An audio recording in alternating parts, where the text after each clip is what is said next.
যুবক আমার সোনামানিকেরা, এই ব্যক্তি আপনার কিনা মানুষের কাছে এমন অত্যাচার করত বন্ধু, সুদের টাকার জন্য মানুষের বাড়িতে যেত, যদি না দিত তাকে অত্যাচার করত।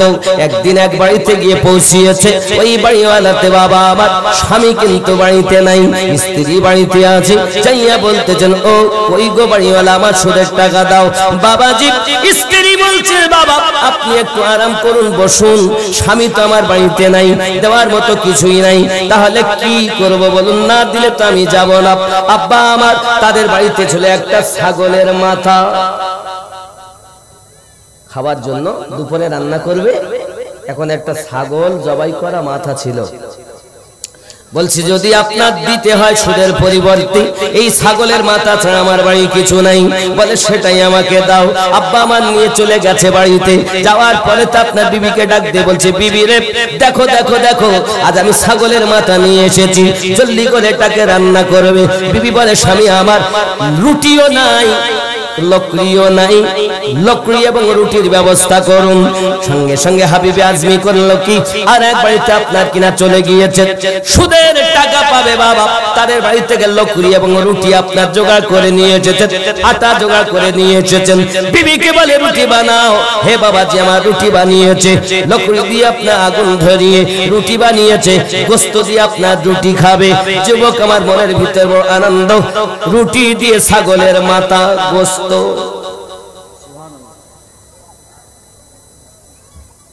বিবি কি বলছে, বিবি লিয়ে আয়। বিবি লিয়ে গিয়ে পৌঁছিয়েছে। আব্বাজি আমার যেই না সম্মুখে রেখেছে বাবা, সঙ্গে সঙ্গে দেখে ওই গোস্ত গুলো সব রক্তে পরিণত হয়ে গেছে। জোরে বলুন নাউজুবিল্লাহ। এ যুবকের, সুদের টাকার জিনিস, হে বাবাজি, সুদের পরিবর্তে ছাগলের গোস্তের মাথা, ছাগলের মাথা এনেছে, গোস্ত করে রান্না করেছে। বাবা আমার রুটি দিয়ে আপনার খাবে বলে বড় আনন্দ, কিন্তু দেখা গেল সেটাও রক্তে পরিণত হয়ে গেল। সুদ এত হারাম জিনিস। হে যুবকেরা আমার, হাবিবে আজমির মনটা পরিবর্তন হয়ে গেল। কি করতে কি করলাম আমি, আমার তো খাবার রক্ত হয়ে গেল। মন পরিবর্তন, ওখান থেকে আপনাকে রাস্তা দিয়ে রওনা দিয়েছে। হে বাবাজি আমার, সোজা হাসানবাসী হুজুরের দরবারে। আব্বা আমার হাসানবাসী কে? আমার নবী পাকের স্ত্রী আম্মা সালমা রাদিয়াল্লাহু তাআলা আনহার স্তন পান করেছিলেন যিনি, হাসান বসরি হলেন তিনি। হযরত হাসান বসরি রাহমাতুল্লাহ আলাইহির দরবারে হাবিব আজমি গিয়ে কিছু উপদেশমূলক কথা শুনলেন, মনের ভিতরে পরিবর্তন এসে গেল। আর কোনদিন আমি সুদ খাবো না রে বাবা। রাস্তা দিয়ে আসতেছে, হে যুবকেরা আমার, হঠাৎ করে বাচ্চারা বলা খাওয়া করছে, সরে যাও। কেন? হাবিব আজমি আসতেছে, বড় সুদখোর, এর পায়ের ধুলো যদি আমাদের গায়ে লাগে তো আমরাও নাপাক হয়ে যাব। হাবিবে আজমি মনটা বড় খারাপ। ওরে আমার জামান যুবক সোনামানিকেরা, বাড়িতে যখন রুটি খাওয়ার জন্য বসেছিল, দরজায় একটা ফকির এসে আওয়াজ দিয়েছিল, আমি বড় ক্ষুধার্ত, আমাকে খেতে দাও। হাবিব আজমি বলেছিল, খেতে দেওয়া হবে না, এখানে কিছু পাবে না, চলে যাও। নিজেরা খেতে গিয়ে রক্তে পরিণত হয়ে গিয়েছিল। যুবকরা আমার, হাবিব আজমি বিবিকে যাইয়া বলছে, বিবি রে, আজ থেকে আমি আর সুদ খাবো না। আমি হাসানবাসী হুজুরের দরবারে অনেক উপদেশমূলক কথা শুনলাম, বিবি আজ থেকে আমি সুদ থেকে তওবা করে দিলাম। হুজুর নিজের স্ত্রীকে ডাক দিয়েছেন, স্ত্রী বলো না এখন উপায় কি হবে। বাবা আমার ওখান থেকে চললেন সোজা আপনার দরিয়ায় ফেরাতের নিকটে, ছোট্ট একটা ঘর বানিয়েছেন। ঘর বানানোর পরে সারাদিন ওখানে আল্লাহ আল্লাহ করেন।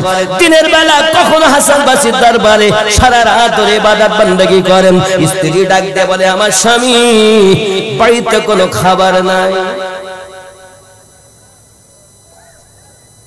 চিন্তার কারণ নাই।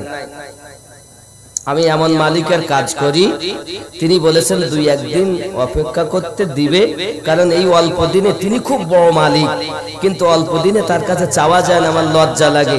তো বলেছে 2-10 দিন পরে 10 দিনের বেতন একসঙ্গে দেবে। বিবি আমাদের ঘরের হলে কি বলতো, খাবার দিতে পারো না, থাকবো না তোমার বাড়ি, তোমার জানা দরকার তাড়াতাড়ি। আমরা ভান্ডারে পাই 1000 কড়ি। কত পায়? কত পায়? 1000। স্বামীর নাই এখন দরকার নেই, নেই স্বামীর এখন দরকার। যদি কিছু না হয় মাসে মাসে টাকা ঢুকবে, খাবো। আপনাদের দিকে বিড়ি বাঁধা আছে নাই? সেন্টার কতটা কাজ করে জানেন? হাত চলে, মুখ চলে, চোখ চলে, কান চলে, কে কোন দিকে যাচ্ছে দেখে। শুটিং শাটিং ফিটিং, কাঁধে মেরেছে সিফটি পেনার হুকিং, ঘায়ে ঝুলিয়েছে ধেনাচিকে একটি ব্যাগ। চেঙ্গাডাঙ্গার যুবক ছেলে ঘুরে ঘুরে আমার দিকে দেখ। লাম খালি মিম খালি নুনের পেটে এক নক্তাও, উরমা ফাঁকা নিমতলা খালি কপালেতে এক নক্তাও।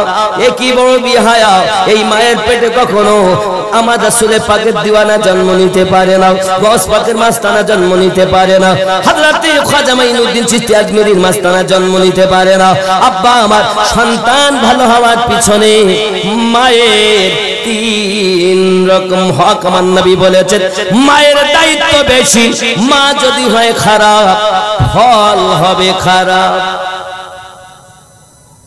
আমাদের মায়েরা পেটে সন্তান গেলে বেশি করে সিরিয়াল দেখে, আল্লাহর কোরআন খোলে না। এখানকার মায়েরা ভালো, এরা সিরিয়াল একদম দেখে না, এরা মোটে দেখে না। ও আমার মা খালা করোনা ঝালা পালা। যারা হবে নবীর দিওয়ানি তারা আল্লাহর ইবাদত করবেন রাত ভর, আল্লাহর কোরআন তেলাওয়াত করা কখনো ভুলবেন নি। আর আমার মায়েরা এত সুন্দর, এখন দেখা যায় সিরিয়াল দেখতেছে, সিরিয়াল রাতের বেলা বিছানায় শুয়ে দেখতে দেখতে মোবাইলটা পড়ে গেছে।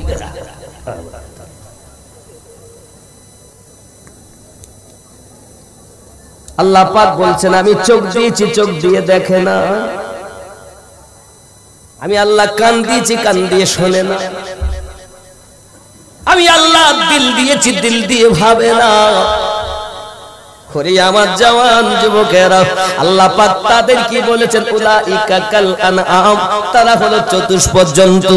শুধু মানুষের গায়ের চামড়া হলে মানুষ হয় না রে, এই ভিতরটা যার মানুষ হয়ে গেছে সেই হলো প্রকৃত মানুষ। হে যুবক, আমাকে আমিরুদ্দিন বলে আপনারা চিনেছে। সুদূর 24 পরগনা হাসনাবাদ থানা থেকে অতি কষ্ট করে আপনাদের মাঝে আসতেছি। ওরে আমার যুবকেরা, মানুষ তাহলে কে হবে? আমিনুদ্দিন, আমিনুদ্দিন। এই দুটি হাত, দুটি চোখ, দুটি কান, মাথা, পেট, পিঠ। হে বাবা, আমিনুদ্দিন কই? ওরে মানুষ, আমার হুজুর ওয়াহারি বলেন, মানুষ যেদিন মানুষ হবে সেদিন মানুষ আল্লাহ পাবে রে, নইলে পশু হয়ে মারা যাবে। ইহা কোরআনে শোনা যায়, আমি তুমি দাও গো পরিচয়। ওরে ওলি মানে আল্লাহর বন্ধু, পার হবে সে ভব সিন্ধুরে। কভু নয় সে নিরানিন্দু, নিরাপদে যাবে চলে। কোরআন পাকে বলে আল্লাহুম্মা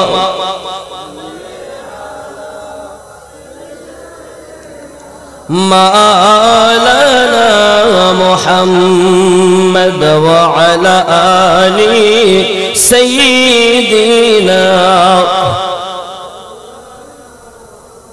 তুমি নিজেকে গোলাম বানিয়ে নাও। কলব, রূহ, সির, খফি, আখফা, 5টি লতিফাকে জিন্দা করে নাও বাবা। তোমার ভিতরে কলব দিয়েছে আল্লাহ, হৃদপিণ্ড দিয়েছে, দিলটা দিয়ে তুমি চিন্তা ভাবনা করো।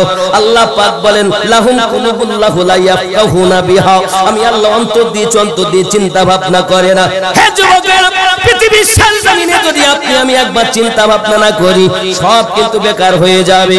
কল বাম স্তনের 2 আঙ্গুল নিচে, রুহু ডান স্তনের 2 আঙ্গুল নিচে। হে যুবক আমার, মানুষের ভিতরে রোগ, এই রোগ থেকে নিজেকে মুক্ত করতে হবে। যেদিন আপনি আমি রোগ থেকে নিজেকে মুক্ত বানাতে পারবো, ওই দিন আমি আল্লাহ ওয়ালা হব।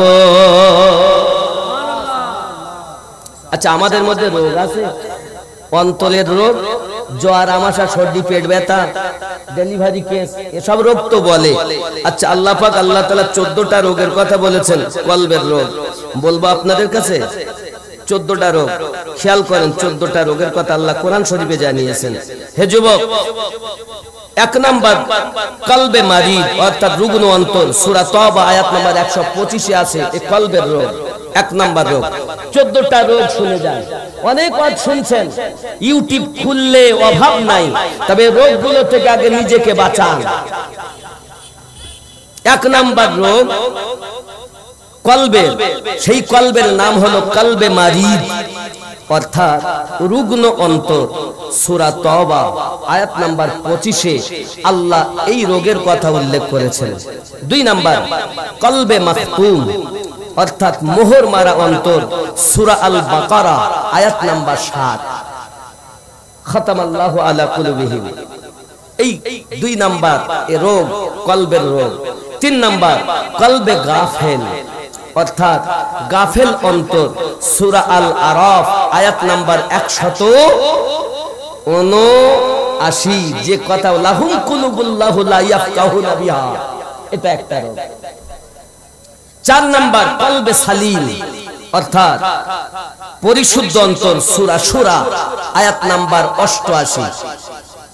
5 নাম্বার কলবে মুতমাইন্না, অর্থাৎ শান্তিপূর্ণ অন্তর। সূরা ফজর আয়াত নাম্বার 27। বাবজি 6 নাম্বার কলবে মুনীর, অর্থাৎ বিনতি অন্তর। সূরা কাফ আয়াত নাম্বার 33 ও 34। 7 নাম্বার কলবে জায়েগ, অর্থাৎ বক্র অন্তর। সূরা আল ইমরান আয়াত নাম্বার 8। 8 নাম্বার কলবে আমা, অর্থাৎ অন্ধ অন্তর। সূরা হজ আয়াত নাম্বার 46।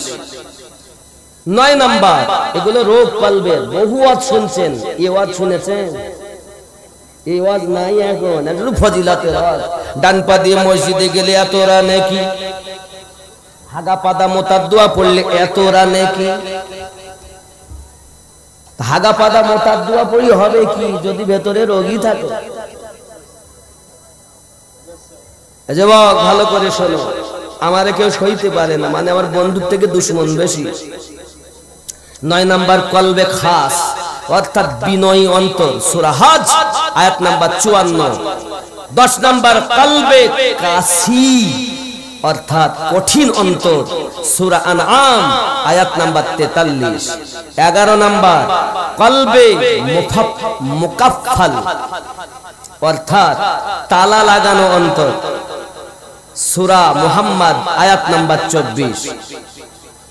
12 নাম্বার কলবে মাসনুন, অর্থাৎ পর্দা পড়া অন্তর। সূরা আনআম আয়াত নাম্বার 25। 13 নাম্বার গালিজুল কল, অর্থাৎ কঠোর অন্তর। সূরা ইউনুস আয়াত নাম্বার 88। 14 নাম্বার কলবে মারিন, অর্থাৎ জং ধরা অন্তর। সূরা মুতাফফিফিন আয়াত নাম্বার 13। এতটা রোগ এই অন্তরে।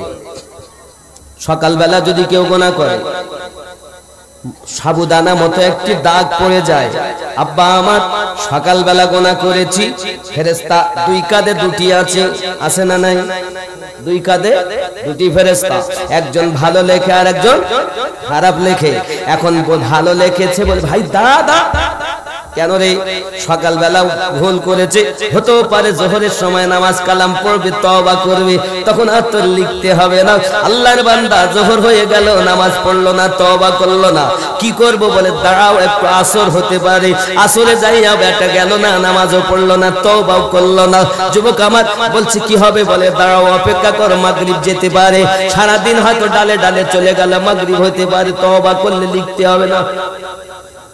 মাগরিবেও গেল না, কি হবে বলে লিখিস না, একটু পরে লিখবি, দাঁড়া। এসা যদি পড়ে, ও বাবা চলে গেছে চায়ের দোকানে চা খেতে, চা খেয়ে আড্ডা ঠোকে, ক্যারাম বোর্ড খেলে, তাস খেলে, কত কি করে। বাবা আমার রাত 10টা বেজে গেছে, বলছে লিখবো, দাঁড়া হতে পারে বাড়ি গিয়ে করবে। এবার আপনার কিনা রাত 10টার সময় বাড়ি গিয়েছে, শিববার বলছে রে দরজাটা খোল, খুলেছে, হাত মুখ ধুইলো, ধুইয়ে এসে বলছে দে দুটো গিলি। গরুর মতন খেয়েছে, মশির মতো পড়ে গেছে, মোবাইলটা হাতে। ফেরেশতা বলছে লিখবো, বলছে এখন লিখতে হবে না, দাঁড়া। বলছে উজু করলো না, খেলো দিলো শুলো, তাহলে হতেও তো পারে মোবাইল রেখে ঘুমানোর আগে উজু করে আল্লাহর কাছে ঝুঁকে নিজের পাপ থেকে ক্ষমা চাইতে পারে। আল্লাহর বান্দা মোবাইল টেপে সিনেমা দেখে, ড্যান্স দেখে, হাঙ্গামা দেখে, কত কি দেখে, কি নাই এর মধ্যে, সব আছে না, সব আছে না, ভালো আছে, কালো আছে। আব্বা আমার দেখে, দেখতে দেখতে আপনার ঘুমিয়ে গেছে, বলে দেখি ঘুমাত, বলছে লিখবো, তো এবার তুমি লেখো। হে বাবাজি, সকালবেলা পাপ করলে সারাদিন তার জন্য অপেক্ষা হয়, কিন্তু চাঙ্গা টাঙ্গায় জালসা হবে, এলাকার মানুষরা কষ্ট করে জালসা দিয়েছে, নিয়ত করেছেন কালকে হবে জলসা, আমরা যাব জলসাতে। বাবারে এখনো জলসাতে আপনি আসেননি, শুধু ওখান থেকে নিয়ত করেছেন, আপনার নামায় আমলে নেকি লেখা আরম্ভ হয়ে গেল। গুনাহ করলে এসা পর্যন্ত, রাত ঘুমানো পর্যন্ত অপেক্ষা করা হবে, আর নেকি এলে আলাদা নেকি, সুবহানাল্লাহ বললে আলাদা নেকি, জিকির করলে আলাদা নেকি। শুধু আসেননি রে বন্ধু, বাড়িতে নিয়ত করেছেন জালসায় যাব, নেকি লেখা আরম্ভ হয়ে গেল। আব্বারে এখনো যদি আমরা আমার রবকে না চিনি, কবে চিনবো? আমার আল্লাহ বলেছেন বান্দা বান্দিরে, পাহাড় পরিমাণ গুনাহ করে ফেলেছিস, আমি আল্লাহর কাছে একবার তওবা কর, আমি তোর জীবনের গুনাহ মাফ করে দেব।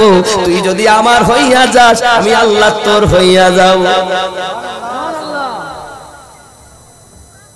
কি করেছেন আপনি সারা জীবন? ছেলে আমার, বিবি আমার, বাচ্চা আমার, জমি আমার, গাড়ি আমার, বাড়ি আমার, সব আমার। আমি কার? আমি কার? কথা কন, আমি কার? আমি আল্লাহর। আল্লাহর যারা হয় তারা কি কখনো মিথ্যা বলে? আল্লাহর যারা হয় তারা কি সুদ খায়? হে যুবক, হাবিবে আজমি ইবাদত বندگی করেন, দরিয়ায়ে ফেরাতের কাছে 10 দিন হয়ে গেল। এই করতে করতে হে বাবাজি আমার চিন্তা করেন, সন্ধ্যাবেলা প্রতিদিন যাই, বিবিকে তো কিছুই দিতে পারি না, আজ আমি কেমন করে যাব, কোন একটা বাহানা করব। এমন সময়তে বাড়িতে চলে গেছেন, বাড়িতে যাওয়ার পরে দেখে বিবি কয়েক রকমের রান্না করেছে। ডাক দিয়ে বলছে বিবি রে কোথায় পেলি? সঙ্গে সঙ্গে বলছে স্বামী আপনি জানেন না, আপনি যে মালিকের কাজ করেন, মালিকটা বড় দয়ালু, বড় মেহেরবান। 4টি মানুষ পাঠিয়ে দিয়েছে, একজন এক বস্তা আটা এনেছে, একজন 2 হাতে করে ঘি আর মধু এনেছে। ওগো আপনি বুঝতে পারলেন, আর একজন আপনার কিনা এমনি করে আমার জন্য 400 দিরহাম এনেছে।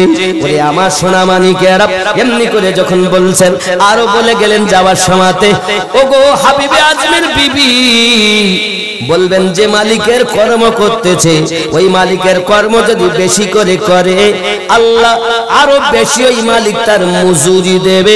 এই কথাটা আপনি আপনার স্বামীকে বলে দেবেন। যুবক আমার হাবিবে আজমি বলে, আরে বিবি রে, এটা আমি অন্য কোন মুনিবের কাজ করিনি, এমন মুনিবের কাজ করেছি যে মুনিব আমাকে দুনিয়ায় সৃষ্টি করেছে। জোরে জোরে বলুন সুবহান। এই দুনিয়ায় আপনি আমি যদি তওবা করে চলতে পারি, এহ জগতে লাভ হবে, পর জগতে লাভ হবে।